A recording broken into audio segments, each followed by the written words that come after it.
work with an organization called the Kounkuey Design Initiative, or KDI.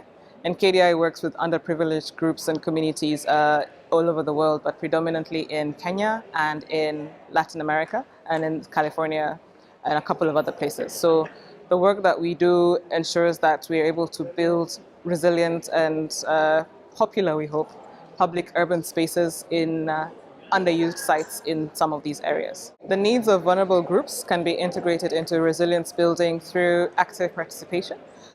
We've been able to engage groups such as the urban poor, predominantly women, young children, vulnerable young mothers, into conversations that help us to determine what their needs are.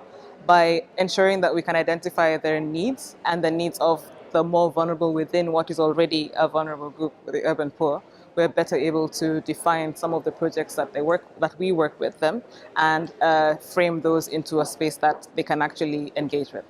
My work, as I said, predominantly is in Kibera, and we work with communities which are impacted by flooding through some of the projects that we're working with. And these groups are highly vulnerable because living in slums, they're already poor, but living along the rivers in slums means that you're already even more marginalized as a community. But when we speak to them about what their challenges are, one of the biggest ones they speak about, apart from the obvious environmental risk, is also insecurity.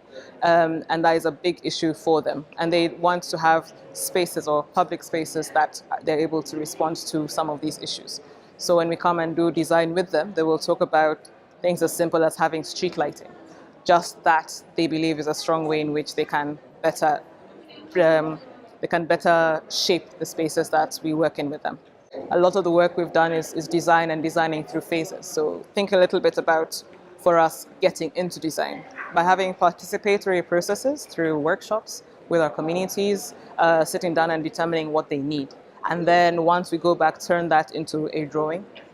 Take that drawing back to the community and go, is that actually what you think you want, or would you like a few tweaks to that?